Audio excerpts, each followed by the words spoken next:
Kia ora, hello, I'm Philip Duncan and thanks for joining us for our Monday weather update recorded on August the 12th. Well, we've got high pressure rolling back in again this week, and as it departs later in the week, it'll drag down subtropical winds before potentially a wet weekend for some of you. Not overly wet, but there's a low pressure zone that is coming through. So we'll talk about that in a moment, but first of all, let's kick off with the animated wind map for Monday evening, 6 o'clock. Windy sou'westers, especially around Auckland, Coromandel Peninsula and other parts of the upper North Island. And then just at the lower end of the North Island, you've got this windy southerly coming through. So this is all part of a cold front racing up the country today, and by this evening it'll be around the central part of the North Island, and by midnight it should be clearing away way off to sea. But we do have this windier change with us for today, and then it starts to fade out as we go through into Tuesday. So this is how things look at 9 o'clock tonight. There is the high pressure zone.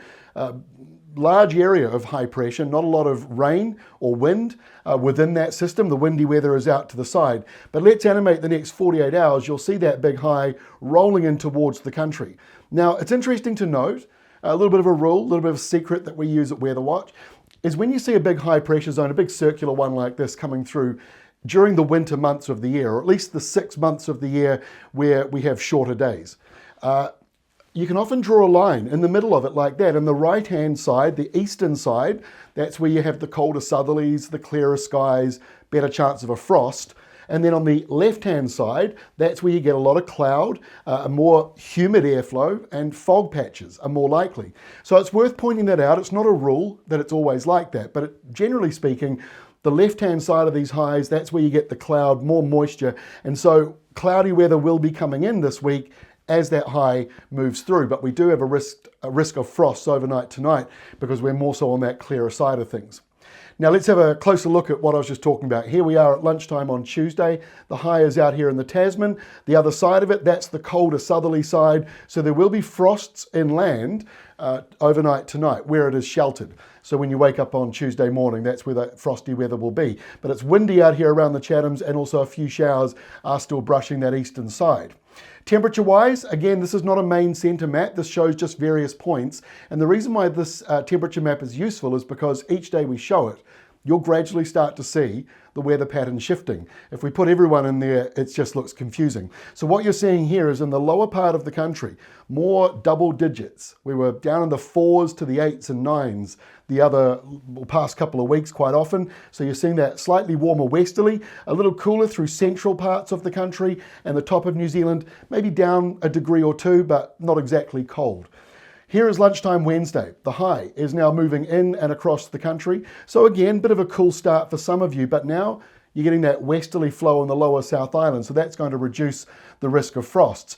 Really, nationwide, it is dry. Might be an isolated remaining shower because of that time of year we're in. The highest risks for showers down around Fiordland. Now, it gets a little more interesting as we go through the week. Here on Thursday, the high is parked over the upper North Island, but the top portion of it now scooping up subtropical airflow and driving that down into the South Island, plus it's a bit windy, which means Thursday is going to be pretty mild for this time of the year across the country, but especially around the South Island. Temperatures will be up 4, 5, 6 degrees above average, especially at night time with those windier conditions. And now look at Friday. The high is to the northeast, places like Tonga, Fiji, New Caledonia. That's where the airflow is going past and down and across the country. Yep, sure, a couple of showers in there with that slightly cloudier weather, but not too much going on. And the eastern side, especially in the North Island, should be sunnier. But this is how the weekend looks. Certainly mild around the North Island. You've got subtropical winds for some of you. Either way, it is a nor'wester. So these eastern areas for this time of year are going to be pretty warm on Saturday. But at the other end of the country, and this is not 100% locked in just yet, but you can see this colder southerly coming through.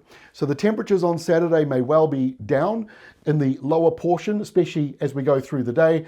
And then here on Sunday, it looks as though it very quickly goes up the country, and again it's got that lean to the east, so the eastern side gets more of a risk of showers than say the western side does.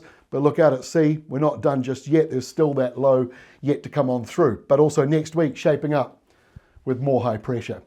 That is all from me. Just a programming note, we don't have a video tomorrow, Tuesday, making hay while the sun shines. Basically, the weather is pretty quiet this week. We're a very small business. We have other things that we have to do to keep our business going. The videos are just a very small part of actually what we try to do. So we're taking Tuesday off to do other jobs. Back again on Wednesday, though, as we cover the weather going into the weekend, because there are a few moving parts. That is all from me, though. We will see you again on Wednesday.